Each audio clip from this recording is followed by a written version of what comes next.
Hi, welcome to Rathod's IAS Academy. I am Ushasri, your current affairs faculty. So in this lecture, we are going to discuss current affairs of 12th February 2022. In this lecture, we are going to discuss 7 topics which are very much relevant from our UPSC point of view. So now, let us try to see which are the topics now we are going to have our discussion. So let us have a small introduction regarding those topics. So first topic, it is about taking a bite out of cyber threats. So actually this article which is mainly talking about the cyber attacks. So in how many perspectives you need to develop here. So you need to understand what is this cyber attack or cyber threat. And you need to know recent examples of these cyber attacks. And even you need to know about what is the objective behind these cyber threats.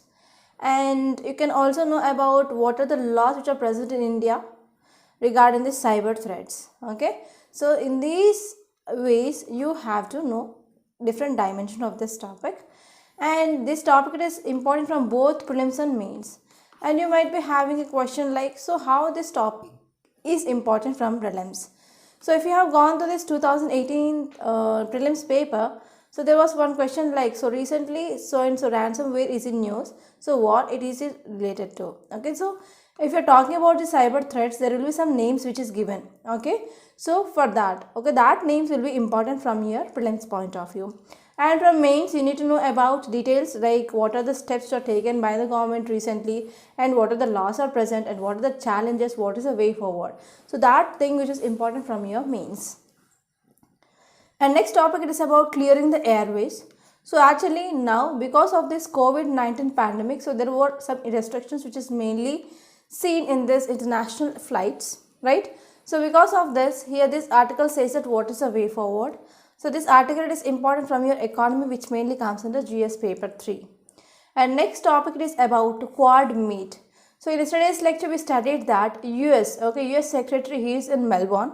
So yesterday's article, which is mainly continued in this today's paper regarding this Indo-Pacific ties. Again, this topic, it is important from your international relations, which mainly comes under GS paper 2. And next topic, it is about Index of Industrial Production, that is IIP. IIP of December mainly says that we have a very slow growth of 0.4%.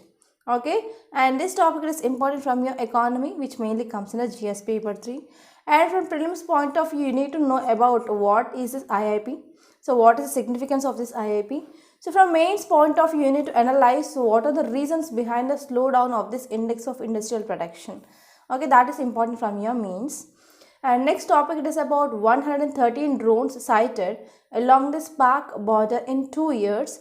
Actually, if you are talking about India-Pakistan border, so we will be having tensions regarding this India and Pakistan always. So at this border, we are facing some challenges like drug trafficking, arms trafficking, terrorism, right? So recently there is a one new problem which we are seeing, that is drones. So by using these drones also, arms and ammunitions are mainly sent into the border of India, etc. So here this article which is mainly talking about drones. So here what you have to read regarding this prelims. So recently here drone rules which mainly updated.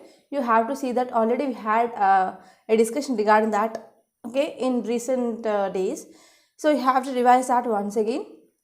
And here you need to know about different types of drones like micro drones, small drones, big drones or large drones. You need to see that classification also. So that will be important from this topic, that is from your prelims.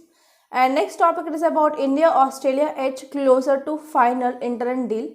So actually this article is talking about early harvest agreement between India and Australia. So this early harvest agreement, which is one of the things which is mainly done before free trade agreement. Okay, so here we need to know about what is this early harvest agreement.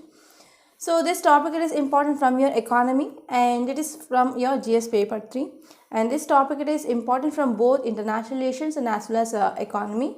So from international relations, we can study about India-Australia relations.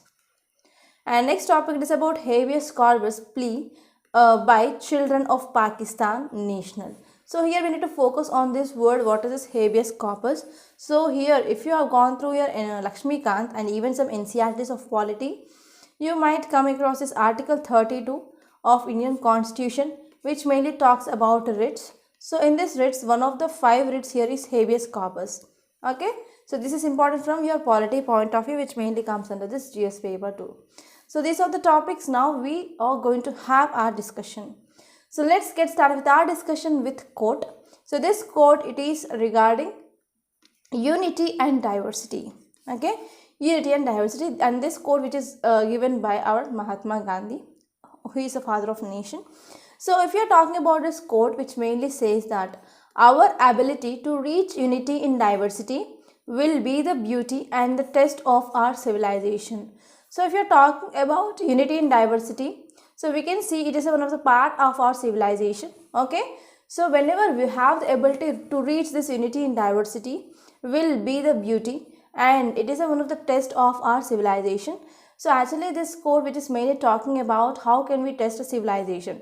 So if you are writing any question regarding Indian society, like we have unity in diversity, right? So whether this it is relevant today or not. Okay, so for this you can add this quote like, so if you want to test unity in diversity, okay, so if you want to test our civilization, so we can test about this whether unity in diversity is present or not. So if at all unity in diversity is present, then we are having our civilization that is continuing. So this is the thing which mainly said by our Mahatma Gandhi ji. So it is very, very important from your Indian society point of view. And now let us try to see the first article. So first article, it is regarding this cyber threat. Okay, so this article which mainly comes in the GS paper 3 regarding internal security especially. So here title says that taking a bite out of cyber attacks or cyber threats. So what can be done mainly to prevent the loss which is mainly happening by these cyber attacks. So as of now, I want to give you some brief introduction. Now due to this COVID-19 and as well as because of technology, so we are mainly moving towards this digitalization. Okay, so even if you want to get any groceries, or if you want to buy the clothes or anything, we are using now different apps in our mobile phones. And as well as we can say, because of this digital education also, during this COVID-19 pandemic, there is increasing of penetration of mobile phones that is mainly seen. So because of this increasing of mobile phones and because of the development of technology, so we are also having several threats like this cyber threats, right? So here what can be the steps that can be taken by the government to prevent this cyber threats? So that is the thing which mainly said in this article, and this is one of the important topic for your mains even. So now let us try to see what author want to say here. So author mainly says that cyber attacks may be a relatively a new phenomena. Okay, cyber attacks, it is one of the relatively a new phenomena now, but within a short span of time, that is within a short time frame, so that have come to be assessed as dangerous as terrorism. So within a short span of time, we realized that these cyber threats are very much harmful, and it is harmful as this terrorism as well. Okay, and the world was possibly making, and we are made unaware of danger and as well as the threats. And as well as the threats which are mainly posed by the cyber weapons with the advent of this Stuxnet worm in 2010. In 2010, we saw one cyber attack, that is this Stuxnet worm. So in prelims, the questions mainly seen like, so they will be mainly using these words. So this Stuxnet worm is seen recently in news, what it is related to. So regarding that, you need to aware about the names regarding the cyber threats as well. Okay, in 2018, one question which mainly asked based on this type of question. Okay. So actually here this attack which mainly resulted in large scale damage. Okay, it mainly resulted in large scale damage to Iran's centrifuge capabilities. So in 2010, the first attack we can see, okay, this mainly led to damage to this Iran centrifuge capabilities.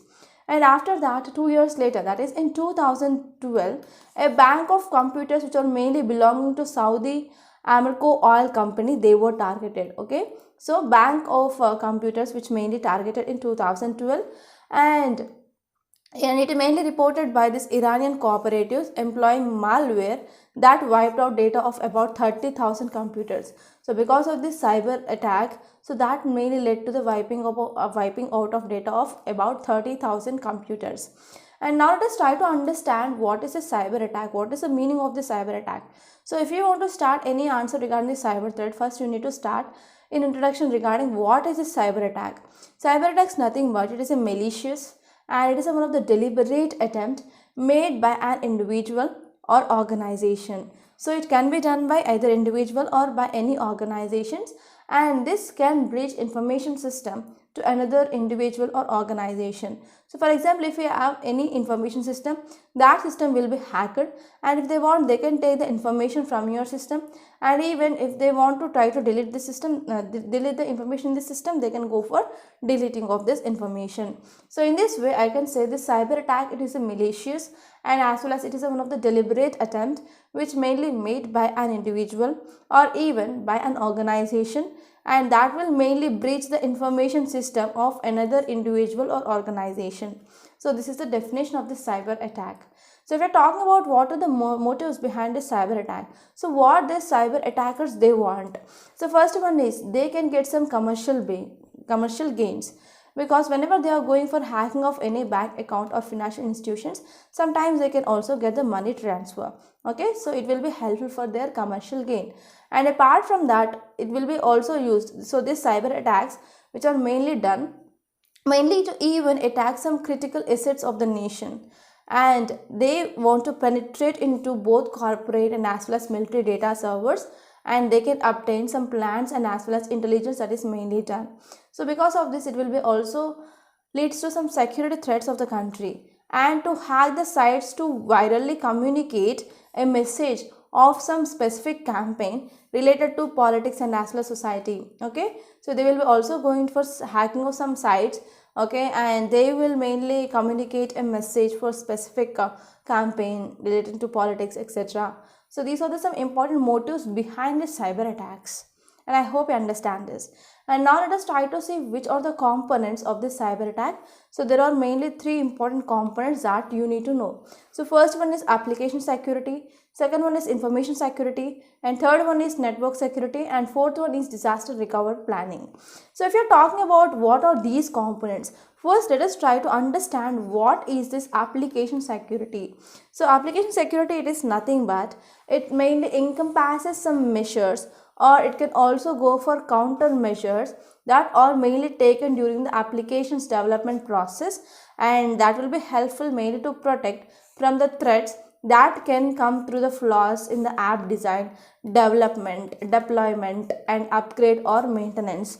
So whenever any website or any app per se, so they are mainly coming up in the design or any development process, in deployment, and even in the maintenance, and as well as whenever we are going for this upgradation of these apps or websites, so there will be some flaws that can be seen. So these flaws that need to be taken into consideration, and we need to take some measures such that it will be prevented, it will be protected especially from this cyber attacks. So this is the application security.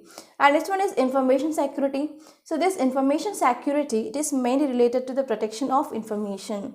So whatever the information that we are getting, for example, if you are mainly using any app or any website, they will be says that you need to accept the terms and policy, that is a privacy policy of so and so website or so and so app.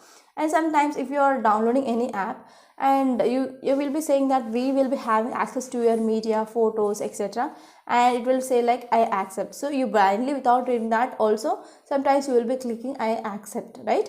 So because of this, what happened, whatever the information that is present in your mobile phone, that will be accessible without so and so per app people. So that what happened, it is mainly related to the protection of information from an unauthorized access, to avoid identity threat and as well as to protect privacy. So whenever your information which is taken by that so and so app, then what happened, that app should ensure the privacy of your information. They need to protect your information, right? So here, whenever we are going for development of any website or any app, they need to also take into consideration, that is protection of this information that they are collecting. And next one is network security. So if we're talking about network security, it mainly includes activities to protect usability, to protect reliability, integrity, and the safety of the network. And next important one is disaster recovery planning. Okay, so if there is any attack which mainly done, so after this attack, so how can we go for risk assessment, and we can go for establishing of priorities, and we need to go for plans that need to recover the strategies as well. Okay, so this is about this disaster recovery planning. So these are the four important components. First one is application security, information security, and fourth one is network security, and finally disaster recovery planning. So these are the four important components of this cyber attacks. So now let us try to see what is the need. So why we need to have some protection system against the cyber security. So if you're talking about need, we can talk about individuals, we can talk about business organization, we can talk about government. So if we're talking about first component, that is for individuals. So whenever we are downloading any app, then that will be asking, like, we will be having access to your mobile media, photos, camera, etc., like that, messages, contacts. So whatever the photos, what are the videos and other personal information that mainly shared by an individual on social networking sites, that can inappropriately that can be used by others as well. So because of this, we can see there will be some serious incidents or any even life-threatening incidents that can be seen. So I will be giving you an example. For example, if you are giving access to your mobile, in your mobile you will be having photos, right? If you are giving access to your photos, means sometimes we can also see the photo morphing is also happening. So if you are following the news, there is some news regarding this WhatsApp DPs also. So here, whenever we are going for keeping our WhatsApp DPs as our images, so the photo morphing is also happening, and they are also demanding a lot of amount of money. So it is a new type of cyber attack which is mainly seen here, right? So because of this, you have to be aware before giving access to your media, photos, etc. Okay, so this is the first one, that is individuals. And if you are talking about any business organizations, so companies have a lot of data, and as well as they will be storing a lot of information in their systems. So whenever any cyber attack may happening, means that will lead to loss of competitive informations. For example, patents, for example, any original work, or loss of employees or customers' privacy data. Okay, so it is also one of the serious threat for that business organization. So apart from that, what will be the issues for the government? So if you're talking about government, we will be having different levels of government. We have central government at the national level, state government at the state level, and the local government at the district level, right? So we will be having local, state or central government, and these governments at these different levels, they will be maintaining the huge amount of data. Okay, so they will be maintaining the huge amount of data, especially they will be having some confidential data regarding geographical policy, geography, and as well as military, and even assets of a government, like that they will be having some confidential data. So whenever there is any unauthorized access to the data, that will be also leading to serious threats on the country, right? So this is the impact. And if you're talking about what are the laws which are related to the cyber security in India, so in India we have Information Technology Act of 2000, and you have to remember this part for sure. So that will be very important from your mains. So if you're talking about some details regarding this Information Technology Act of 2000, so this act especially which mainly focusing on regulating the use of computers, use of computer systems, computer networks, and even it will be focusing on data and information in this electronic format. Okay, so this act mainly regulates use of computers and as well as computer networks, data, information in this electronic format.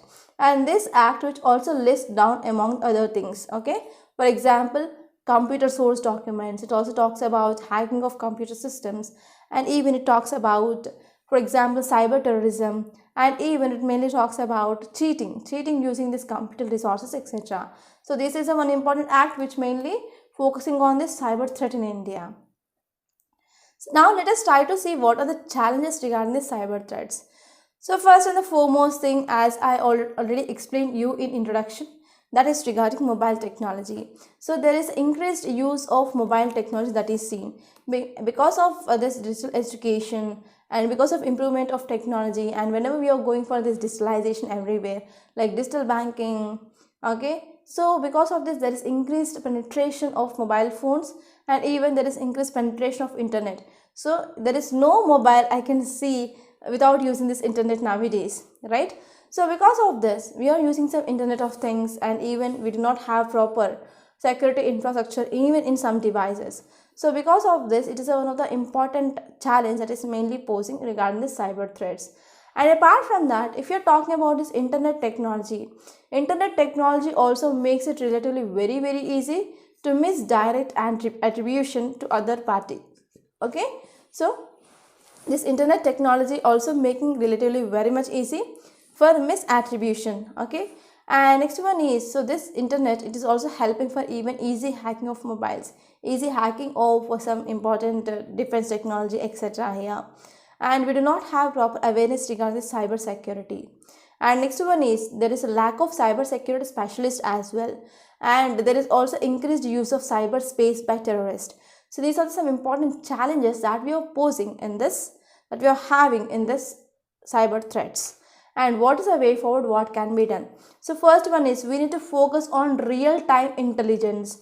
So this real-time intelligence will be very much helpful for both preventing and as well as containing of the cyber attacks.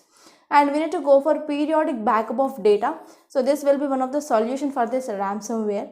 And we can also use this artificial intelligence. So this artificial intelligence that will be helpful for proper predicting and as well as accurately identifying these attacks.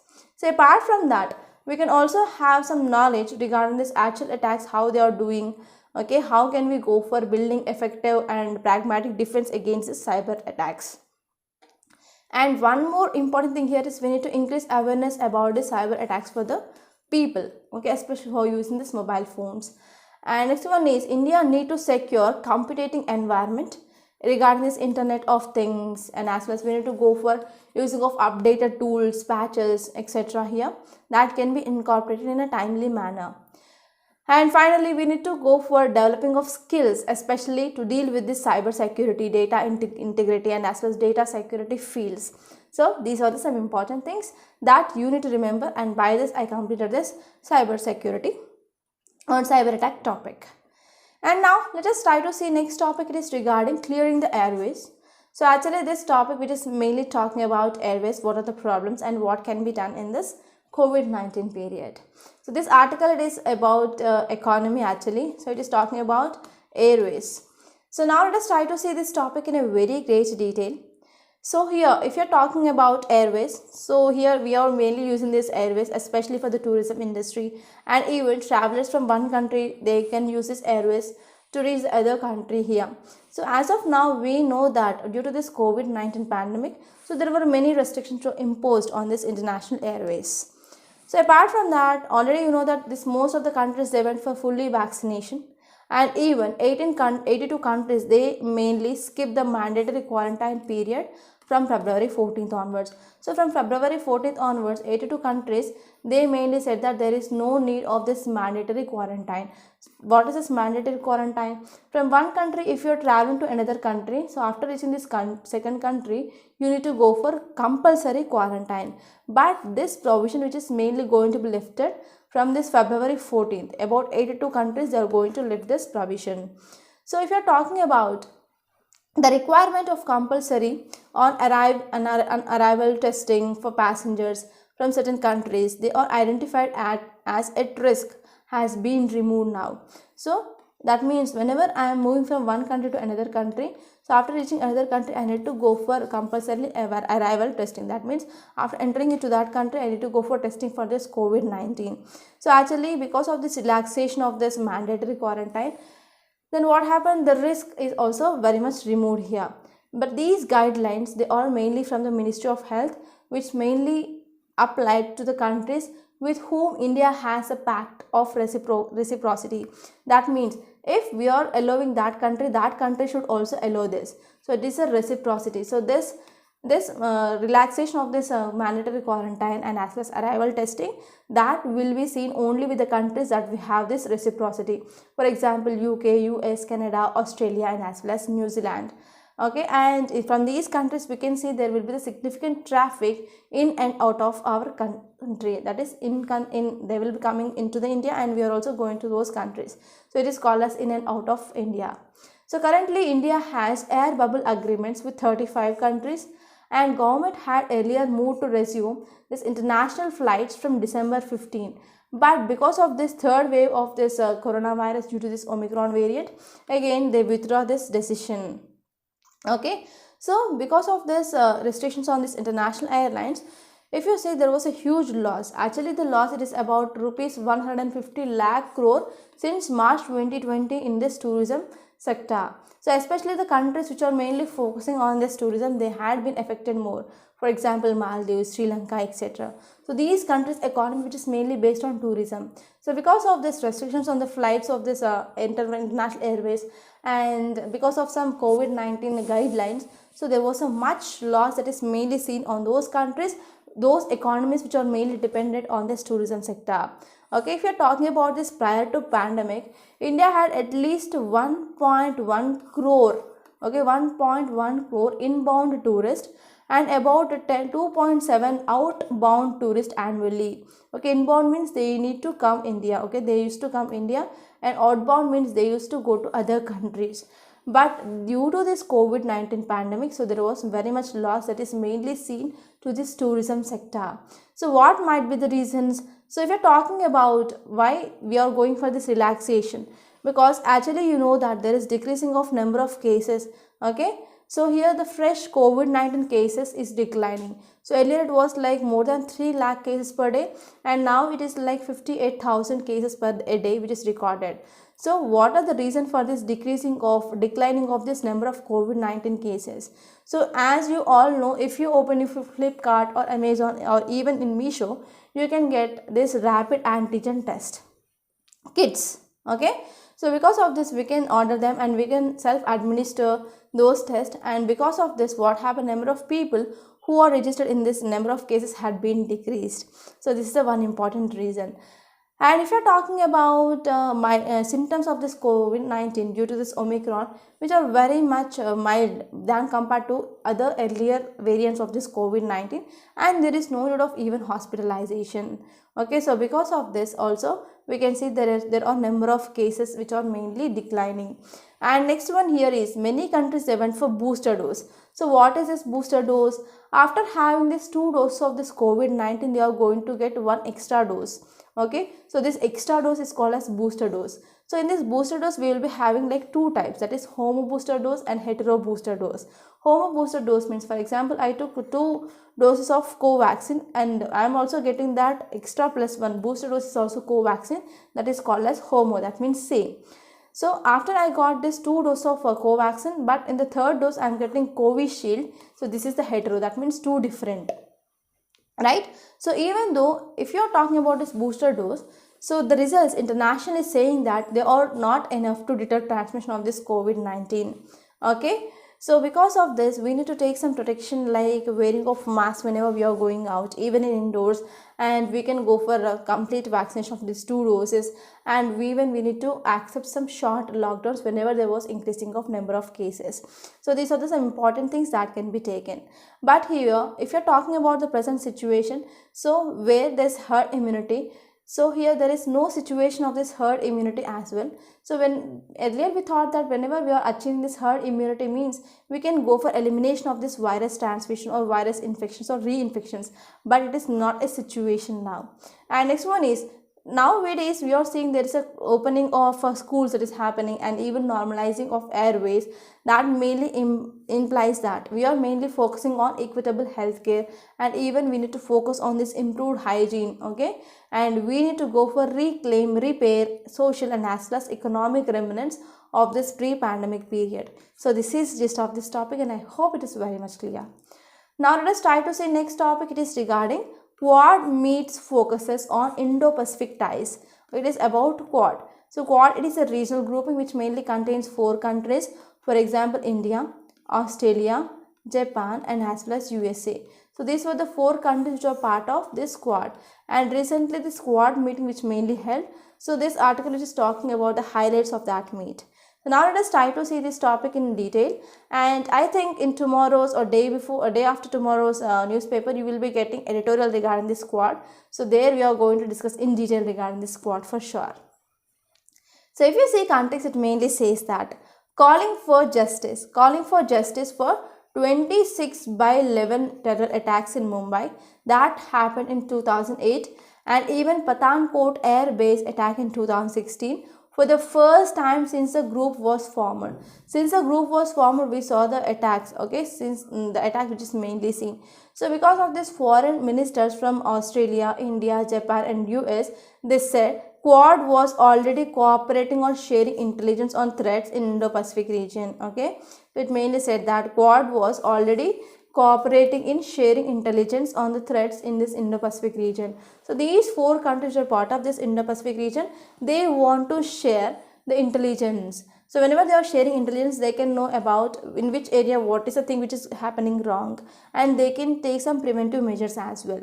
So if you're talking about details which are given in this article, it mainly says that the group of ministers, okay, the group of ministers who held this fourth Quad ministerial meeting. Actually, this fourth ministerial meeting which mainly held in Melbourne city, which is located in this Australia, and they mainly talked about this COVID-19 vaccines, okay. The first thing they talked in this meet here is regarding COVID-19 vaccine. They made resolve to how to speed up this COVID-19 vaccines to be manufactured in India. And also they talked about the second thing regarding climate change. And they also talked about what are the steps that can be taken to ensure maritime security in the region. So these three are the important focus points of this meet.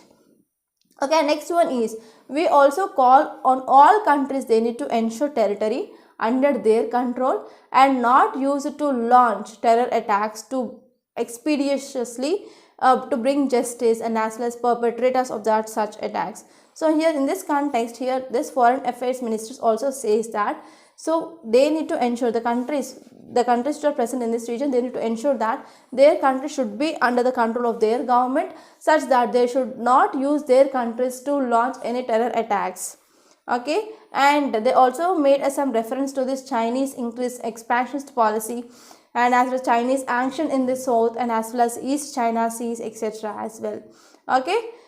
And these countries, they also said that they committed for the greater cooperation or stronger cooperation on Indo-Pacific initiatives, okay. And they want to stand on this global developments like Russia-NATO tensions, okay. So between this Russia and Ukraine, so there was some country that is seen, and Russia says that Ukraine should not join this in NATO, right. And even they also talked about Myanmar military, Myanmar junta, right. So in this context, our Indian External Affairs Minister, he said that India is troubled by the situation in the Myanmar post-coup, but it is thinking to guide cross-border concerns regarding this India and Myanmar. So these are some important things that are given in this article. So if at all any editorial which appear regarding this Quad, we are going to have a detailed discussion on that. Okay, so this article, it is a continuation of yesterday's article. And now let us try to see next topic. It is regarding Index of Industrial Production, IIP growth, which mainly slowed to 0.4% in December. IIP growth slowed to 0.4% in December. And this topic, it is important regarding your economy, which mainly comes under GS paper 3. So now let us try to see this topic in a very great detail. So if you see context, it mainly says that India's industrial recovery slowed sharply in December. So in month of December, so there is decline of India's industrial recovery, and we saw that output growth of it is just 0.4%. Okay, so this is the data which is according to this index of industrial production. So if you are talking about further more details, it mainly says that capital goods output, okay, capital goods output which mainly shrank by 4.6%. Okay, so capital goods means the important goods. So in that iron and steel industry, that will comes under this capital goods. So in this capital goods, what happened, there is a shrink of growth that is seen of 4.6%, and even from consumer durables also like 2.7% of decrease that is seen, and consumer non-durables like 0.6% dip that is seen here. So this is the data which is given in this article. And now let us try to understand some facts regarding this index of industrial production. So what is this index which mainly talks about? So this index which mainly talks about the growth rates, okay, growth rates in different industrial groups in our economy at a fixed period of time. So within this so and so time, So how the different sectors of our economy which are mainly performing. Actually this IIP which is mainly monthly published, okay, it is published monthly by this Central Statistical Organization. So this CSO which mainly comes under this MOSP, Ministry of Statistics and Program Implementation. So as you all know that this IIP, that is Index of Industrial Production, it is one of the complex indicator, okay, and in this composite indicator it mainly measures especially growth rate, okay. So this growth rate can be measured in based on two sectors. First one is it is about broad sector, second one is use based sector. So if we are talking about broad sector which mainly includes manufacturing, mining and as well as electricity. So these are the three important things which mainly comes under broad sector. And if you're talking about use based sector, they mainly includes basic goods, capital goods and as well as intermediate goods. So if we're talking about base year to calculate this IIP here is 2011-12. So this is very important from your prelims. So if we're talking about 8 core industries, that is funds 3C, like fertilizers, electricity, steel, coal, crude oil, cement, fertilizer, that mainly comes under this 8 core industries. So these 8 core industries which mainly represent about 40% of this IIP. So if we are talking about significance, why we need to look after this IIP and what is the importance of this IIP. So first one here is, so this is one of the measure which mainly says about how different sectors are performing in our Indian economy. And even this is mainly used by government agencies, for example Ministry of Finance, Reserve Bank of India, and that can be useful for making of any policy making purposes as well. And next one is this IIP remains extremely relevant for the calculation of quarterly and advanced GDP estimates, okay. So this is the one important significance of this IIP. And now let us try to see next topic, it is regarding drone attack. So 133 drones sighted along Pakistan border in last 2 years. So from last 2 years about 133 drones, they are mainly sighted along this Pakistan border. So now this article is very important regarding security of our country. So here you need to talk about recent drone rules, okay, and you have to know about unmanned aerial vehicles, that is nothing but drones, okay. So this is the important thing that you need to refer, and this is your homework as well. So now let us try to see this topic in a very great detail. So if you see context, it mainly says that Punjab government informed Parliamentary Committee on Home Affairs that drones has been sighted near Pakistan border. So near Pakistan border drones had been sighted, and over 133 times the drones are mainly sighted if you are talking about from past 2 years. So from past 2 years onwards about 133 drones they were sighted along this India-Pakistan border. So if you are talking about further more details, it mainly says that the total length of Punjab border with Pakistan here is 553 kilometers, okay. So if we are talking about total length, it is like 553 kilometers, and the state government of Punjab informed that in the recent past they saw that the drones are mainly used for international border, okay. International border significantly there is increasing, or there is a rise of use of drones across this border, that is mainly seen. And actually the first time the drone was identified in August 2019 itself, and they recorded the delivery of arms and ammunitions by using these drones. And across this international border which is mainly guarded by BSF. So this will be the one important prelims fact. So border of Bangladesh and Pakistan, they will be mainly guarded by this BSF, that is Border Security Force.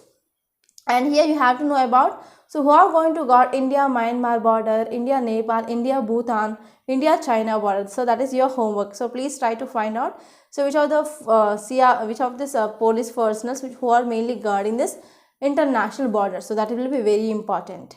And even according to this border security forces, so they said that they spotted about 42 drones along this Pakistan border. So out of this 42, 16 were along Punjab border itself, and 21 are used in this Jammu border. Okay, and recently on February 9th, BSF recovered a 4 kgs of RDX. RDX, it is one of the blasting material, and even a pistol and a few bombing materials. They were made dropped by drone in an agriculture field. Okay, so this is one important thing. And even in November 2021, BSF said that at least 67 drones had been sighted along this Pakistan border at that year. Okay, in that year there were about 67 drones which are mainly sighted. So these are some details which are given. So what are the recommendations? What can be done? So this parliamentary committee recommended that we need to come up with a central pool of anti-drone technology. So we need to come up with this anti-drone technology. Okay, and we need to have access to all the states, and this will be helpful mainly to deal with the illicit use of these drones. So this is about recommendations. And now let us try to see what is the way forward. So how can we go for countering of this attacks? Okay, countering of this cross-border attacks. So these cross-border attacks which are mainly done by the drones. So this is one of the recent trend. They are using technology. Even terrorists, they started using technology, right? So because of this, they started using these drones here. So because of this, here it is one of the bigger focus, and actually it's one of the biggest challenge of India regarding how to counter these drones. So because of this, we need to come up with a technology that mainly keeps India safe, and we need to have this anti-drone technology as soon as possible. So if we're talking about this anti-drone technology, how can we get that? So India, it is having good and close relations with the countries like Israel and as well as US, and these two countries are leading producers of this military drones. Okay, so because of this, we are having a good relation with Israel and as well as US, so that we need to acquire and we need to manufacture this military drones, and we need to also go for development of anti-drone technology as well. So this is about this topic, and I hope it is very much detailed. And one more thing here is you need to refer about the recent drone rules as well.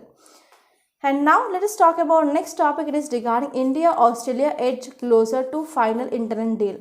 So this article is mainly talking about early harvest agreement between India and Australia. So this topic is very important from your economy point of view, which mainly comes in a GS paper 3.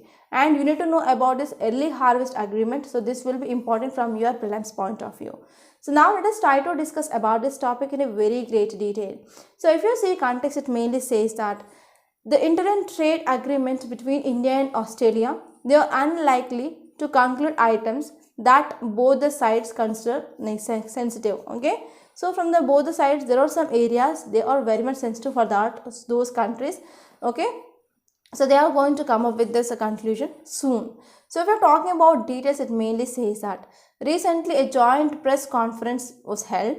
So in this joint press conference, Commerce and Industrial Minister, he mainly announced that India and Australian negotiators, they were going to have a final interim agreement, and this agreement which will going to be ready within 30 days. And this agreement, it is one of the win-win document for both India and as well as Australia, because they are also going to consider the sensitive issues of both the countries. So which are those sensitive issues? If you're talking about especially India, we are the second largest producer of this dairy after Operation Flood, right? So some of the sensitive issues regarding India here is dairy, wheat, and as well as beef. So if you're talking about Australia also, so those economy which is mainly based on this animal husbandry, right? So because of this, some sensitive issues of India, it is dairy, wheat, and as well as beef. So they are going to talk about this. And if you're talking about what is this early harvest deal, so from both the sides, from India side and as well as from Australia side, they expressed some confidence regarding signing of this comprehensive free trade agreement, that is a CECA. Okay, so it is a comprehensive trade agreement. They are going to have this free trade agreement. Okay, so before this free trade agreement, they will be coming up with this interim agreement, so that is called as early harvest deal. And this early harvest deal, which is mainly focusing for boosting of bilateral trade. Okay, they are mainly focusing on boosting of this bilateral trade. So this interim agreement will mark the beginning of the phase of FTA, free trade agreement, in India, and they mainly aim to achieve in the coming year. Okay, so we are going to have this FTA, that is in the coming up year. So within 30 days we are going to have this interim agreement, okay, between India and Australia. Okay, so this is about this topic. And now let us try to see some facts regarding this early harvest agreement. So if we are talking about this early harvest agreement, so this agreement which is mainly used to liberalize the tariff. So what is this tariff? Tariff means nothing but, in simple words, whenever we are going for any import or whenever we are going for exports, the import duty or export duty or taxes will be imposed by so and so government. So that will comes under this tariffs. So here in this early harvest agreement, they will going to talk about to decrease this tariff or to liberalize this tariff on trade of certain goods. Okay, and this early harvest agreement which mainly come up before coming of this free trade agreement between these two countries. And this early harvest agreement is one of the precursors, that is the first thing that can be done. And this early harvest agreement which is one of the important step towards this free trade agreement, right? So it is one of the agreement which will helpful mainly especially to boost the confidence. Okay, it is very much helpful for boosting the confidence between these two trading partners. And this early harvest scheme, it is an agreement which is between the two countries which liberalizes tariffs and as well as certain especially on certain goods, okay, before the conclusion of this FTA. So these are some important things that you need to remember, and I hope you understand what is early harvest agreement, right? And now let us try to see next topic. It is regarding habeas corpus plea by children of Pakistan national. So we are not going to talk about what is the issue, we are focusing on this habeas corpus.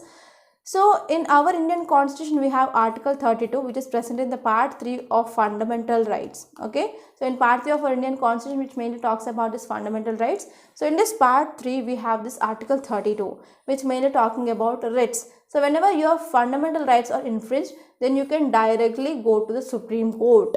Okay, so in this article 32 which mainly talks about 5 types of writs, for example habeas corpus, mandamus, certiorari, prohibition. Okay, so these are the some important writs which are mainly present in our article 32. So this article which is mainly talking about habeas corpus. So why it is in news? Recently Supreme Court decided to examine a habeas corpus. Okay, recently Supreme Court which mainly decided to examine habeas corpus which mainly made by children of Pakistan national who they believe it has been unlawfully detained for 7 years. So one Pakistan national child who mainly detained for 7 years. So because of this, now this so and so person who want to go for filing of this habeas corpus, and Supreme Court mainly accepted to examine this habeas corpus which mainly made by that children. So because of this is in news. And now let us try to see some important details. So what is this habeas corpus? Habeas corpus in this Latin it mainly means to have the body of. Okay, it means to have the body of. Under this habeas corpus, court mainly issues an order to a person who has detained another person to produce the body of a later before it. Okay, so this will be helpful whenever there is a detention which is mainly happened, which is a wrong detention. Okay, and later on the court then the court will be examining the legality of the detention. Okay, so this is a one important writ which is mainly present in the article 32 of our Indian constitution, and this writ of habeas corpus can be issued against both public and as well as private individual. So this is one important prelims fact. Okay, so where this writ cannot be issued, so this will be the important prelims fact. Okay, so where we cannot issue this writ, for example if the detention is legal, we can't go for issuing of writ. And next one is here whenever the proceedings it is for contempt of legislature or court. And next one is detention by the competent court and detention outside the jurisdiction of court. So in these areas we can't go for issuing of this habeas corpus. So these are the some important articles that appear in today's newspaper. And now let us try to see explanation part of yesterday's questions. So first one is zonal council. Okay, with regard to zonal council, consider the following statements. So first one is Prime Minister is the head of zonal council. Actually it is not Prime Minister, it is a Home Minister will be the head of zonal council. So you can eliminate this first statement and you can eliminate the options which is having this first statement. And second one is they owe their existence to the Constitution of India. Okay, actually it is not it is not for this Constitution of India. Okay, and next one is they are only deliberate and statutory and they are advisory bodies. Actually these zonal councils they are not comes under this constitutional bodies. Okay, so because of this we can remove this. So correct option will be 3 only, that is option 2 is correct answer. And next question is regarding public accounts of India. So Article 266 provides published account of India. With regard to this public account of India, which of the following statements are correct? Okay, so this is the one important question that you need to remember. So it includes the provident funds, savings, deposits and loan raised by the government of India, but it is not by the government of India, it is by the CFI. So here first statement is incorrect. So you can eliminate this first statement and answer will be the 2, 2 and 3 only. So the payments from this account can be made without parliamentary appropriation, yes. And next one is, this account is operated by executive action. Yes, this statement is also absolutely correct. So the first statement is incorrect because it is mainly the loans which are raised by this CFI, that is Consolidated Fund of India. So this is the answer for this today's question. And now let us try to see today's questions. So first one, it is regarding Rajya Sabha shares equal status with the Lok Sabha in which of the following cases. Actually, this is one of the favorite topic of UPSC. So you can read the statements and you can give the answer for this question. And next question is about 10th schedule of Indian Constitution. Okay, in this, regarding this 10th schedule, which mainly talks about anti-defection law. So under this anti-defection law, so the provisions of disqualifications of members of parliament on grounds of defection, okay, does not incur disqualification. So in which of the following it will not come under the disqualification? So try to read these two statements and try to give the correct answer. Okay, so these are the today's questions, and before concluding I want to make a small announcement on this platform. We came up with this prelims test series, mains answer writing course and foundational course and individual courses. So details of this course are given in description box. So I will say that this prelims test series, it is very useful. Okay, because we are providing 30 tests which includes both CSAT and as well as GS. That will be very helpful for analyzing whether you are going in a right way or not. And next one is mains answer writing course. So mains will be the deciding factor whether you are going to clear this mains or not. Okay, it will be going to make or break the deal. So here please focus on this mains. So even though you started your preparation right now, or if you already gave your attempts, you have to focus on this mains answer writing. So the new batch of this mains answer writing course, that will be going to be started from March 1st week. So if you are interested, so please hurry up and you can join this course. And if you are a beginner, especially this foundational course, it is very much useful. And this foundational course even includes the essay as well. Okay, so in this foundational course, we are going to provide like more than 700 hours of recorded classes, and there will be one-to-one mentorship, and each and every subtopic of your syllabus, it is covered here. So this is our assurance, and there will be the conceptual clarity. And if you don't want to take entire foundational course, but if you are weak in so and so subject like economy, history, geography, like that, you can also take individual courses. So details of this course are given in our description box. So if you want to watch any demo classes, you can go to our website Rathod's IAS Academy. There you can watch 3 videos without paying a single penny. So after watching those videos, you can go for doing payment. Okay, and if you want to talk to me directly regarding these courses, you can call to this number 8074765513. Okay, and if you want to download the app, the link is also given in the description box. You can go for download of that app of Rathod's IAS. So by this I am concluding. I hope you enjoyed this lecture. Please subscribe to Rathod's IAS Academy, and don't forget to like, share and comment my videos. And thank you so much.